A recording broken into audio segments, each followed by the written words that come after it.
Hey guys, Bushcraft 412 here, and wanted to share a quick little story from the range. I was out the other day and shooting my kel-tec SU-16, and there was another guy there shooting golf balls up on the burr. He was putting golf balls in the hillside and shooting them with his AR-15, and when he left about 5 or 6 of them up on the hill, and so I decided after he left I was going to make use of a couple of them.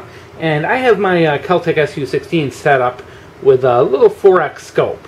And so I set up, and I was using this Wolf 223 ammo, just really cheap Wolf ammo. 55 grain, nothing special at all. Steel cased, you know, just cheap, something to burn through at the range. And I take my first shot, and this is about 112, 113 yards. With a kel-tec SU-16 little 4X scope, and what do? But I hit this golf ball dead on, and I mean, it just like was such a violent explosion of dirt.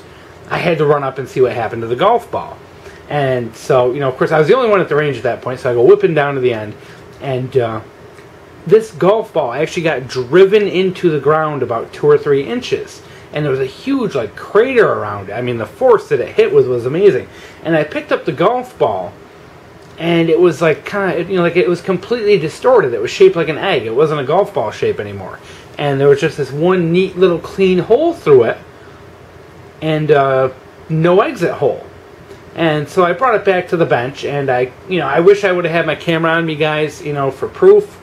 I'm sorry, you know, I don't always bring my camera to the range because my range is really busy, and you know, people don't like, you know, getting on film and stuff like that, so I don't always bring it.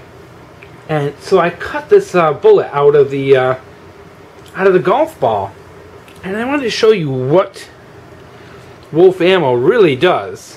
I have to zoom out for this. What Wolf ammo really does when it hits something hard. There we go. As you can see, now we're focused, this is the front end, and this is the back. The back has actually maintained its shape, which is I find kind of interesting. Hopefully this comes out real good, guys. This camera autofocus is horrible at best. As you can see, the back of the bullet maintained its shape. You can see the ring where the bullet was seated. There we go, that's a good focus. You can see the ring where the bullet was, the little bit of concavity in the back, but the front just completely and totally smushed down. And most of the jacket is still intact. So really neat the way this bullet mushroomed out. It didn't gain a ton in width. It didn't really, but it just really deformed. And mind you, this thing came to rest inside of a golf ball. A golf ball, at best, is maybe an inch across. But this thing, you know, that golf ball actually stopped a 5.56, you know, a 223 round. So, I guess if you're poor and you're looking for some bulletproof armor, string together a bunch of golf balls, because they will stop a 223 round. Now, I do not know if the results of this were a freak accident, or if that would happen all the time. I mean, because you really would take a... you know, I shot for a little while afterwards, and I could never get another bullet to lodge inside like that. Most of the bullets hit the golf ball and just kind of ricocheted off, or they just took a chunk out of the side. I couldn't get another one to come through like that. So my guess is it was a miraculous shot. But I just, you know, there's not a lot of evidence out there on what, you know, well, there's not a lot of video as they actually, you know, with these bullets pulled out of stuff, and for such an unusual material, a golf ball of all things for it to go into. I just wanted to show you, because I would say a golf ball is probably comparable in density, maybe to your bones. So this is probably what would happen to this bullet if it were to maybe hit your skull, or maybe your femur or something like that.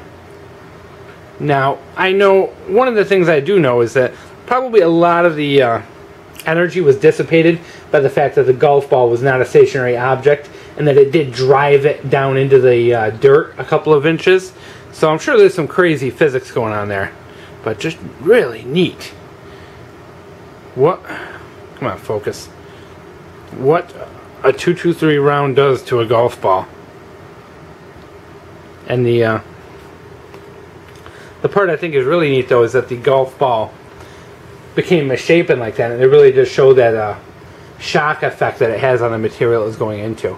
Just really neat, guys. I had to share, you know, just for your own kind of personal amusement, what a Wolf 55 grain bullet does when it hits something hard.